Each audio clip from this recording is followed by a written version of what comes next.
ভিডিওটা শুরু করবো কি করে আমি জানি না, এত মাথা খাচ্ছে আমার মা আজকে সকাল থেকে। আর ঘরে থাকলেই মাথায়, মার কাজ নেই তো মাথায় খায় খায়। এক কথা 5 বার জিজ্ঞেস করবে, তারপরে আবার অন্য কথা আরো 10 বার জিজ্ঞেস করবে, এই করছে। কি করবো, ওদের সঙ্গে লাগবো না তো কার সঙ্গে লাগবো? আমি একটু লাগতে যাই, দেই করবে, লাগতে যায়। গুড ইভিনিং বলেছো আমার বন্ধুদের? গুড ইভিনিং না, ঘুম থেকে উঠে গেছে আমার মা। Good evening. এখন কটা বাজে বলো তো? 6:30 বাজে। পাক্কা 6:30। টুনু টুনু হয়ে গেছে, আবার ফ্রেশ হয়ে গেছে। এদের সঙ্গে এই নিয়ে বাঁচছি ভাই। যাকে আজকে তোমাদের ভিডিওটা একটু অন্যরকম হবে, তার কারণ আজকে কিছু মানে সোল টু সোল টক, মানে আমার জীবনের কিছু ঘটনা তোমাদের সাথে শেয়ার করব। ঘটনা না, আমার জীবনের একটা জার্নির, মানে আজ অব্দি আমি যা জার্নি কভার করেছি এই জীবনে, তার একটা ছোট্ট অংশ তোমাদের সাথে শেয়ার করব। তোমাদের মধ্যে অনেকেই জানো আমি পেশাগতভাবে উকিল, এবং গত 10 বছর ধরে আমি দিল্লি, যেটা ভারতবর্ষের রাজধানীতে, ওকালতি করছি একজন মেয়ে হয়ে, ফিমেল ক্রিমিনাল লিটিগেটিং লয়ার। তো এই উপাধিটা কিন্তু আমার নিজের কাছে বিশেষ বিশেষ পছন্দের এবং খুব প্রিয়, কেননা একেতেই ওকালতি is a male dominated profession, পুরুষ শোষিত এই প্রফেশনটা, পুরুষ শাসিত, শোষিত বলা ঠিক না, পুরুষ শাসিত। আর তার উপরে ক্রিমিনাল ল, আমি চোর, মার্ডারার, আমাদের ইচ্ছে ছিলই না, কিন্তু আমার খুব ভালো লাগে, দারুণ দারুণ লাগে, সেজন্য ছেড়ে দিয়েছি। তাছাড়া ফাইন্যান্সিয়াল ফ্রড, হ্যান ত্যান। এবং গত 10 বছরে মা কালীর আশীর্বাদে আমি এমন কিছু গুরুত্বপূর্ণ কাজ করেছি, তার জন্য আজকে যদি গুগল করা হয় কিন্নরী ঘোষ অ্যাডভোকেট, আমার নাম কিন্তু একেবারে মানে খবরের কাগজ থেকে শুরু করে আমাদের ওকালতির জীবনের যে সার্চ ইঞ্জিনগুলো আছে সেইখানে কিন্তু আমার নাম আসে। এবং ক্রিমিনাল লয়ের বহু বহু বহু ইম্পর্টেন্ট অ্যাসপেক্টে আমি অনেক কাজ করেছি, রিপোর্টেড জাজমেন্টস আছে, প্লাস আরো আনুষঙ্গিক আরো নানা কিছু আছে। একজন উকিল কখনোই অ্যাডভার্টাইজ করতে পারে না, আমারও এটা অ্যাডভার্টাইজমেন্টের জায়গা না। আমি ভালো কাজ করেছি, সেটাই তোমাদের সাথে শেয়ার করলাম। এবং সেই ভালো কাজটা করেছি একমাত্র যার আশীর্বাদে, তিনি হচ্ছেন মা কালী। মানে উনি আমার জীবনে একটা অন্য জায়গা জুড়ে আছেন, মানে ওনার রেলিভেন্স, বা উনি যদি না থাকতেন তাহলে হয়তো আমিও থাকতাম না, মানে এইরকম একটা ব্যাপার। আর এই প্রসঙ্গে আরেকটা কথা বলি, আমি কিন্তু ফার্স্ট জেনারেশন উকিল না। আমার বায়োলজিক্যাল ফাদার, ওনার সাথে আজকে আমার যাই মতবিবাদ আছে সেটা কোর্টে গিয়ে উঠেছে, তা সত্ত্বেও আই ক্যান নেভার ডিনাই যে উনি আমার বায়োলজিক্যাল ফাদার। সেই সূত্রে আমি এটাও ডিনাই করতে পারি না যে উনি কিন্তু দীর্ঘ 35-40 বছর ক্যালকাটা হাইকোর্টে ওকালতি করেছেন এবং ওনাকে সবাই চেনেন। সেই সূত্রে কলকাতা হাইকোর্টেও আমাকে বহু বহু বহু লোক চেনেন। শুধু তাই না, সুপ্রিম কোর্টও আমাকে বহু লোক চেনেন, আমার বাবার পরিচয়, কেননা অবভিয়াসলি উনি উকিল ছিলেন। শুধু তাই না, এই যে পাশে আমার বড়লোক মা বসে আছে, আমার মা বড় লোক। তুমি সত্যি বড় লোক মা, তুমি বহুত বড় লোক। তোমার বাবা বড় লোক ছিল তো? একদম। তোর জেঠু বড় লোক? তো বড় লোক জেঠু ছিল আমার মায়ের, উনিও পেশাগতভাবে ক্রিমিনাল ওকালতি করতেন ত্রিপুরাতে, স্টেট অফ ত্রিপুরা, আগরতলায়। এবং আগরতলা ডিস্ট্রিক্ট কোর্টে ওনার বিশাল নাম ডাক, শুধু না ওনার স্ট্যাচুও আছে, লেট রসময় ঘোষ। তো টেকনিক্যালি রসময় ঘোষের নাতনি আমি, টেকনিক্যালি না, রসময় ঘোষের নাতনি আমি, আমারও পরিবার। আর তাছাড়া আমার মায়ের মেশো কিন্তু ত্রিপুরা ডিস্ট্রিক্ট জুডিশিয়ারির জাজ ছিলেন, এবং উনি ভারতবর্ষকে ইন্টারন্যাশনাল বহু ক্ষেত্রে রিপ্রেজেন্ট করেছেন, মানে জুডিশিয়ারিরও তো প্রচুর ইভেন্টস হয়। তো আমার দাদু, মানে পান দাদু ডাকি আমি, মায়ের মাসি, ওনার হাজবেন্ড মেশো, আমি ডাকি পান দাদু। পান দাদু ভারতবর্ষকে বহু এরকম ইন্টারন্যাশনাল ইভেন্টসে ইন্ডিয়াকে রিপ্রেজেন্ট করেছেন। তার সত্ত্বেও, এগুলো বলার সত্ত্বেও আমি বলবো যে আমি যে পেশায় দাঁড়াতে পেরেছি, যাই পেরেছি, হামাগুড়ি বা ওই ওয়াবল ওয়াকিং বলো বাচ্চাদের মতো, যাই পেরেছি, তার জন্য কিন্তু আমার পরিবার দায়ী নয়, শুধুমাত্র মা কালী দায়ী। আমি আমার পরিবারের থেকে একটা নোয়া পয়সার হেল্প পাইনি, আমার বায়োলজিক্যাল ফাদারের থেকে পাইনি, আমার এই ডিস্টেন্ট কাজিনসদের থেকে পাইনি, কারোর থেকে পাইনি। আজকে যদি আমি নিজের পায়ে একটুখানি দাঁড়াতে পেরেছি দিল্লির মতো শহরে, তার জন্য শুধুমাত্র মা কালীর আশীর্বাদ, আর কিচ্ছু না, আর আমার ভাগ্য। ওই কথায় বলে না, না ভাগ্যে সে জাদা না সময় সে পেহলে, ভাগ্যর বেশি আর সময়ের আগে কিছুই তুমি পাবে না। আমি হচ্ছি তার একদম লাইভ এক্সাম্পল। আমি কোনোদিনও ভাবিনি যে আমি এইখানে দাঁড়াবো। হ্যাঁ, আমি খুব ভালো কলেজ থেকে বিএলএলবি ডিগ্রি নিয়েছি অনার্স, এবং ভারতবর্ষের টপ মোস্ট কলেজ থেকে। আর তাছাড়াও আমি ফার্স্ট ক্লাস তো পেয়েছি এবং স্নাতকও পেয়েছি বিভিন্ন সাবজেক্টে। ক্রিমিনোলজি তার মধ্যে একটা, আর কর্পোরেট ল আরেকটা। তো এছাড়া আমি কর্পোরেট ল কাজ করি খুব কম, কিন্তু ক্রিমিনাল ল আমি ভালোবেসেছিলাম কলেজেই, তো সেই সূত্রেই আমার কাজ করা ক্রিমিনাল লতে। গত 10 বছর আমাকে এই পেশা প্রচুর প্রচুর প্রচুর কিছু দিয়েছে, এবং সর্বোপরি আমাকে নাম যশ দিয়েছে। মানে আমি ভাবিনি 10 বছরে আমি এইখানে দাঁড়াবো। হ্যাঁ, তো কেন দিতে পারি না আমি ঠাকুরকে? আর আমি কে দেওয়ার, ঠাকুরই সব। তো আমি এটা কিন্তু সত্যি ফ্যাক্ট। আজকে যদি গুগল করা হয় কিন্নরী ঘোষ, আমার নাম আসে। মানে এটা অল্প একটু হিউমিলিটি বলো, গর্ব বলো, দুটোই আছে। তো আর মেয়ে হয়ে সাধারণত মেয়েদের জন্য এই পেশা না, এই জন্যই মাকে ও ঘুষ দিচ্ছে। এই দেখো সোনার ঠিক আজকে ঘুষ দেবে মাকে। যেমন মেয়ে আমার চিন্তা করো, সবাই চিন্তা করো আমার মেয়ে কেমন। এই তো এটা আমি আমার 10 বছর পূর্তি উপলক্ষেই নিয়ে এসেছিলাম, কলকাতা থেকেই নিয়েছিলাম অগস্ট মাসে। তো অগস্ট মাসে তাও আমি ভাবলাম যে দেখি ঠাকুর আমি সত্যি সত্যি নিজের পায়ে দাঁড়াতে পারি কিনা। আমি বলবো না যে আমি একদম দাঁড়িয়ে গেছি, আমার প্রতিপত্তি হয়ে গেছে, সেটা না, কিন্তু এই জায়গায় আসার জন্য কিন্তু বহু মানুষের 30 বছরও লেগে যায়। তো সেই সূত্রেই ঠাকুর যদি আমাকে এখানে এনেছেন, ঠাকুরের ইচ্ছে ছিল, আমার ভাগ্যে ছিল, আর কর্মফল তো ভোগ করতেই হয়। আমি এইটা আরেকটা কারণ হচ্ছে বলার, যে আমার মা ভাবে যে আমরাই শুধু দুঃখে আছি, বাকি সবাই ভালো আছে। আমার জীবন আমি যতটা সোশ্যাল মিডিয়াতে শেয়ার করি, সবার মনে হতে পারে কি সুন্দর জীবন। আমার জীবনেও বহু বহু বহু এরকম আঘাত আছে, এরকম লোকের থেকে আমি আঘাত পেয়েছি যেটা আমি কল্পনাতেও ভাবতে পারিনি। তাদের মধ্যে একজন আমার বায়োলজিক্যাল ফাদার, আর বাকি জনদের গল্প, হ্যাঁ আসল মানুষই, আর বাকি জনদের গল্প আলাদা, সেটা পরে কখনো বলবো। আমার বায়োলজিক্যাল ফাদারের গল্পটাও যখন পুরো মামলা শেষ হয়ে যাবে, আমি জিতে যাব, তখন তোমাদের সাথে শেয়ার করব। তাই জন্যে আমরা সবাই কোনো না কোনো প্রবলেমের মধ্যে আছি, এটা আমাদের চয়েস আমরা কোনটা অ্যাড্রেস করব। তাই জন্য এই মহিলা ভাবে মহিলাই শুধু কষ্টে আছে, কিন্তু এটা বাস্তব। এই পৃথিবীতে যেরকম সূর্য আছে, চন্দ্র আছে, হাওয়া আছে, ধুলো আছে, ঠিক সেই রকমই দুঃখও আছে, আনন্দও আছে। একটা মানুষের জীবনে যদি আনন্দ থাকে, দুঃখ থাকতে বাধ্য। শিব ঠাকুরের জীবনেও দুঃখ আছে, মা কালীর জীবনেও দুঃখ আছে, তার জন্য আমরা কে? তো এই হচ্ছে গল্প। বাট হ্যাঁ, এটা আমাদের চয়েস, আমরা কোনটা সেলিব্রেট করব। তো এইবারে তোমাদেরকে একদম ছোট্ট, বাবা পড়ে না যায়, এই যে তোমাদের সাথে ব্যাক ক্যামেরা করেই শেয়ার করছি। তো এইটা শেয়ার করার আগে আরেকটা জিনিস শেয়ার করি। আজকে যখন সোনার গয়না শেয়ার করছি, যখন আমার বেস্ট ফ্রেন্ড করছে, সাথে পরে কথা বলছি।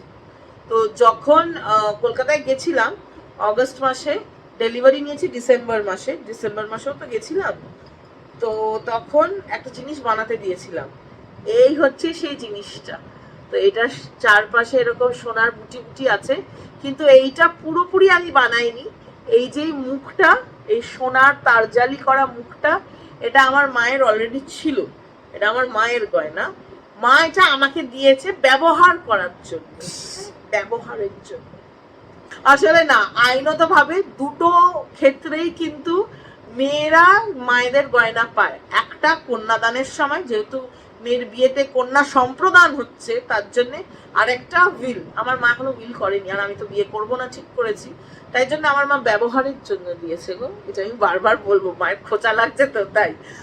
তো আমি কালো পলায় বানিয়েছি, আমার মাটা লাল পলায় ছিল, কিন্তু কালো পলায় বানানোর পর এটা খুব প্লেন লাগছিল। তো তার জন্য আমি এই যে এরকম করে সোনার বুটি বুটি বুটি বুটি করেছি। সোনার প্যাচ করলে আরো বেশি ভালো লাগতো, কিন্তু আমার মা এই যে সোনার প্যাচ পরে আছে, সেম সেম হয়ে যাবে বাবা, আমি রাতে ঘুমোতে পারবো না। ভ্যারাইটি দরকার। এটা কেমন হয়েছে? ভালো হয়েছে। তো এটা আমি একটু পরেছি আগে, খুব কম, বাইরে এখনো পরিনি। তো এইরকম আমার এটা পরে মনে হয় মায়েদের হাত, কেন যেহেতু মাকে ছোটবেলা থেকে পলা পড়তে দেখেছি, আর অনেক কাল ধরে কালো পলা পড়তে দেখছি। তো পলা মানে মায়েরা পরে, আমি তো বেবিরা এসব পরে না। তাই জন্য আমি এটা খুলে রাখবো, বানিয়েছি কিনা আমি খুলে রাখবো। দাও এটা তুমি পড়ো, হাই বাবা, দেখি পড়ো না, এটা অনেক বড়, আমি তো মোটা, আমার হাতের সাইজটা অনেক বড়, দেখি আমার পড়ো হাতে আছে বলা। তো কি পড়ো। তো আমি এটা পড়বো না এখন, কারণ এটা পড়লে আমার মা মনে হয়, যখন দায়িত্ব নেব জীবনে তখন পড়বো, বুঝেছো?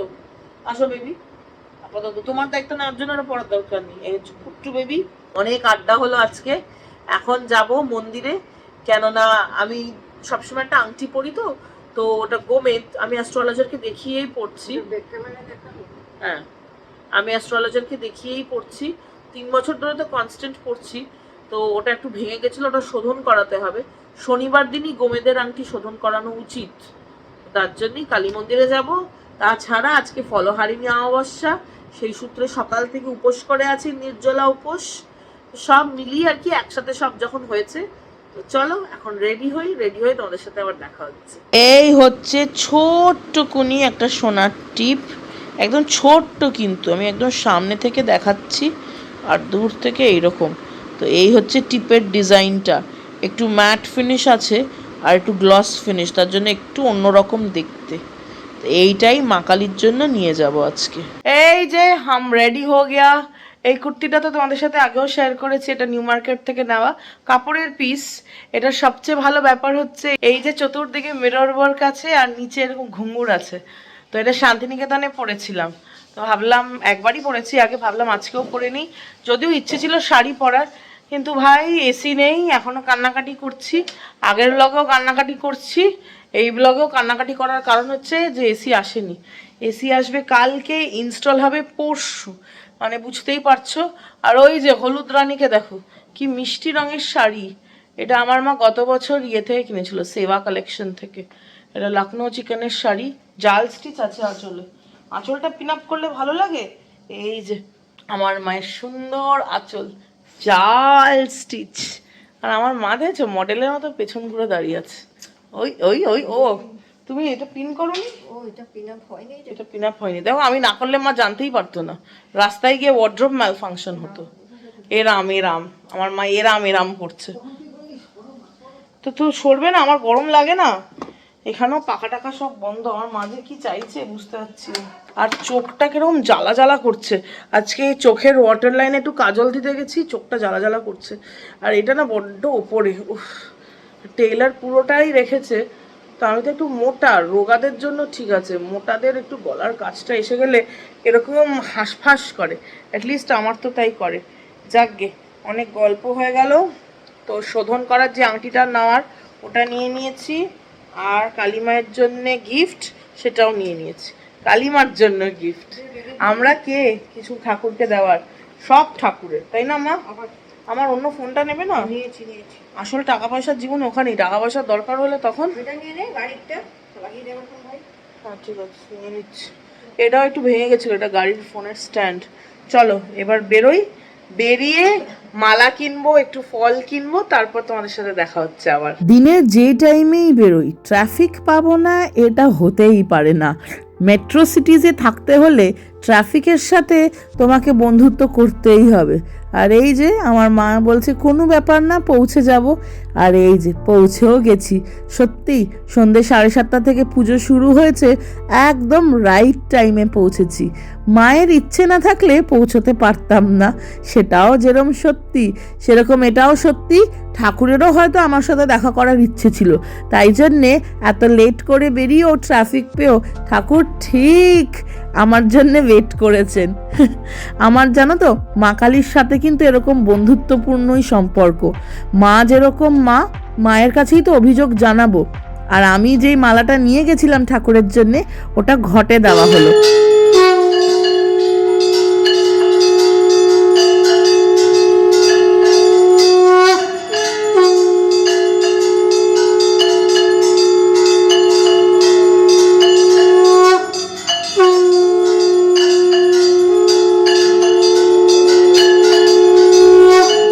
সুন্দরী লাগছে মাকে দেখতে।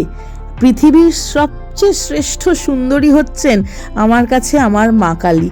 দেখলেই চোখ জুড়িয়ে যায়, প্রত্যেকবার ঠাকুরের সামনে যাই, কিচ্ছু চাইতে পারি না, শুধু বলি সমস্ত বিপদে ঠাকুর আমাকে রক্ষা করো, এইটুকুই। ঠাকুর পুজো হয়ে গেছে, দিয়েই প্রশ্ন হচ্ছে কি খাবো ভগবান, কি খাবো। বাবা, আমার মার কথা তোমরা শুনতে পাচ্ছ কিনা জানি না, বাট একদম রাইট টাইমে এসেছি। এখান থেকে খুব সুন্দর লাগছে, দাঁড়াও তোমাদের মন্দিরটা দেখো। আমাদের সনাতন ধর্মে ফলহারিণী অমাবস্যার তাৎপর্য অনেক গভীর। এই দিনে মায়ের কাছে আমাদের সব খারাপ কাজের ফল যদি আমরা চাই, মা তুমি সব হরণ করো, মা কিন্তু সত্যি সত্যি তা হরণ করবেন, এইটাই আমাদের বিশ্বাস। ঠাকুরকে বলি, ঠাকুর সব সময় আমার মাথাটা ঠান্ডা রেখো, যাতে আমি কোনো খারাপ কাজ না করি। এখন এসে গেছি পেট্রোল ভরাতে। পেট্রোলের দাম তো বেড়েছে, আমি তো প্রিমিয়াম এক্সপি 100 ভরাই, ওইটাও মারাত্মকভাবে বেড়ে গেছে এখন। এসেছি পেট্রোল পাম্পে। আমার দাদু ক্রুড অয়েল ডিভিশনের ম্যানেজার ছিলেন, আমি কাগজ দেখেছি তার জন্যই বলতে পারছি, আমার কাছে কাগজটা এখনো আছে, এমপ্লয়মেন্ট লেটার। আর ইনি আমাকে একটা টাকা দেয় না পেট্রোল ভরাবার। এদিকে নিজে কিন্তু ফ্রি কা পেট্রোলে ঘুরেছেন সারা জীবন। দাও পেট্রোল দাও। আলকাতরা দিতে বলিনি, পেট্রোল দিতে বলেছি। নেই তো কোত্থেকে দেবো মা, দিতাম। আমার মা চাকরিও পেয়েছিল ইন্ডিয়ান অয়েলে, মা ঢুকালো না, কি করব। দিদা প্ল্যান চিট করে দিদাকে ডাকি, বুঝেছো, ডেকে দিদাকে বলি দিদা টাকা দাও। তখন তো আর অত মুখ ছিল না যে বলবো না আমি চাকরি করব, বিয়ে করব না, সেই ক্ষমতা ছিল না। 4870 হয়ে গেছে। 5000 টাকা। বাড়ি এসে গেছি, অনেকটাই টাইম লাগলো, বাজে প্রায় 11:15। মন্দির থেকে বেরিয়ে গেছিলাম, তোমাদের সাথে তখন গল্পও হচ্ছিল। তারপরে একটা ক্লায়েন্ট কল এলো, কিছুক্ষণ টাইম গেল, আর তো ঝামেলা বাওয়াল তো আছেই জীবনে। তো সেই ঝামেলা বাওয়ালও হলো, প্লাস ক্লায়েন্ট কলও হলো, সেই সবের জন্য তোমাদের সাথে তখন আর আড্ডা মারা হয়নি। তারপরে রাতে এসে মাকে আবার রান্না করতে হবে, আর এতটাই লেট হয়ে গেছিল যে রেস্টুরেন্টটা বন্ধ হয়ে যাবে। তো সিআর পার্কে তো অনেক দোকান আছে, মার্কেট 2-তে পেট পুরাণ বলে একটা দোকান আছে, ওদের বিরিয়ানি খুব ভালো, তো ওদের থেকেই 3 প্লেট বিরিয়ানি আনা হয়েছে। যদিও আজকে ফলটাই মেন খাবার আমার, তাও বিরিয়ানিও খাবো, কেননা পুজো হয়ে গেছে যেহেতু। বাট হ্যাঁ, ফল প্রসাদও এসছে, ঠাকুরকে যেটা দেওয়া হয়েছিল, তো ঠাকুর খেয়ে ফল প্রসাদ করে দিয়েছেন, এবার আমরা সবাই খাবো। আম আছে, আম, আমার আম সবচেয়ে প্রিয় ফল, আম খেতে আমি ভীষণ ভালোবাসি। একটা আম আছে, ঠাকুরকে প্রসাদেই দেওয়া হয়েছিল আর কি, তো আম খাবো এখন। আর আস্তে ধীরে ফ্রেশ হচ্ছি, কালকে তো রোববার মানে ফান্ডে, তো ফান্ডে মানে আর সব লেট হবে। কালকে আমি আর মা একটা বিশেষ জায়গায় যাব, সেটা কালকেরটা কালকেই তোমাদের সাথে শেয়ার করব। তো এই হচ্ছে গল্প। অবস্থা দেখো, আমি এখনো ফ্রেশ হতে পারিনি, আমার মা আমার চুল বাঁধতে বসে গেছে। আমার মায়ের প্রজেক্ট হচ্ছে বেবি ডল, আমি হচ্ছি সেই বেবি ডল। এই বেবি ডলের বয়স হয় না গো, বেবি ডল কোনো বুড়ি হয় না, বেবি ডল বেবি ডল এখনো কার্মেল প্রাইমারি স্কুলে পড়ে। বেবি ডলের ক্লাস হচ্ছে এলকেজি। কোন ক্লাস আমার? এলকেজি বলবো এখন থেকে, কি মুশকিল। আমি বললাম ছেড়ে দাও, যাবে, যেটা বাধা আছে ওটাই থাক। না, আমার বেবি ডল কষ্ট পাচ্ছে, আমার বেবি ডলের এখন এসি নেই, আমার বেবি ডলকে আমি টাইট করে বেঁধে দেবো। কি বলবো আর, দেখো আমি মানে কি বলবো আর, মানে এটা আমার সাথে জোর জবরদস্তি করে করছে। যদিও আমার আরাম লাগে, আর চুল বেঁধে দিলে কেউ একদম টাইট করে, বাবারি বাবা, কেননা যা গরম। আর এমনি তো গরমকালে আমাকে অর্ধেক সময় দেখবে হয় বেনি, নালে ওপরে একটা খোপারা তো কাটা আছে, ওটা সদুপয়োগ করতে হবে না। এখনো ফ্রেশ হইনি জানো, ঘড়িতে বাজে রাত 12টা, আমার মা আমার চুল বাঁধছে। এটা হচ্ছে আমার লাইফস্টাইল, আমি কি বলবো আর, মানে মুখ দেখাবার আমার লায়ক নই আমি। আমার বেস্ট ফ্রেন্ড ভাবছে আমি ঘুমোচ্ছি, ওকে আমি গল্প দিয়েছি, ও বলছে আমি এসে গেছি মন্দির থেকে, এসে আমি ঘুমিয়ে পড়েছি, ও আমাকে হেলদি করতে চায়, এটা আমার হেলদির নমুনা। যে যেটা বুঝতে চাইছে সেটাই বোঝাচ্ছি তাকে। চলো, ডিনারের ডাক এসে গেছে, অনেক লেটও হয়ে গেছে, 12টার পার, আর কিছুক্ষণে অমাবস্যাও ছেড়ে দেবে, মোস্ট লাইকলি 1:30টা অবধি আছে, যদিও I am not very sure. কিন্তু উপোস ভাঙবো আগে দিয়ে, কি বলে ওটাকে, আম দিয়ে উপোস ভাঙবো। চলো, এই যে ডিনারে বসে গেছি, আর নট জোকিং, এই যে 12:30 বাজে, 12:24, কিছু করার নেই। আর এখানে কাঁসার থালা, দেখে মনে হচ্ছে সোনার থালা, নতুন তো তাই একবারে চকচকে ঝকঝকে। এখানে লঙ্কা আছে মোটু, শসা পেঁয়াজ স্যালাডের জন্যে, আর নাশপাতি আর আম। চলো একটা আম খেয়েই দেখা যাক কিরকম। আর এইদিকে হচ্ছে বিরিয়ানি খোলা হচ্ছে, চলো এই আমটা খেয়ে দেখি কিরকম। আম হচ্ছে ফলের রাজা, আমার প্রিয় ফল।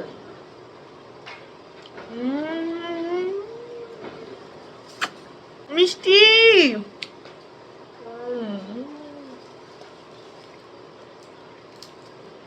আহা, কোনো কথা হবে না ভাই। ফলের রাজা আম। আটি খাবো? হ্যাঁ, খেয়ে উঠে খাবো। আমার দাঁতে প্রবলেম, খায় না। ভাইয়ের আম পছন্দ না, ওর আমাশয় হয়। আম খায় কে? আমি। যদিও আমারও পেট খারাপ হয়, কিন্তু তাও জিভ লাপলাপাই বানিয়েছি। আম বড় প্রিয়। চলো এবার বিরিয়ানি খাই। এই যে বিরিয়ানি। ওরে এতটা! তোমার দেখে কি মনে হচ্ছে মা? এতটা আমি একা খেতে পারবো? একটু বেশি হয়ে যাবে।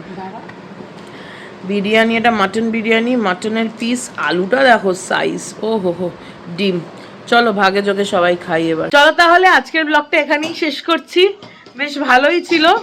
এবার গরমে ঘুমোতে হবে, ভগবান কি জ্বালা। প্রায় বাজে 1টা। এসি তো এখন ডেলিভার হয়নি, খাটারাটা পড়ে আছে আমার বাড়িতে। যাই না, বলছে কালকে ডেলিভার হবে, সে অর্ডার দেওয়ার সময় তাই বলেছিল। আর পরশু মানে সোমবার হবে ইনস্টলেশন। দেখা যাক। আমি চললাম গরমে যুদ্ধ করতে। তোমরা সবাই খুব ভালো থেকো, শারীরিক এবং মানসিকভাবে। সবাই খুব খুব আনন্দে থেকো। Good night. Bye bye bye bye bye.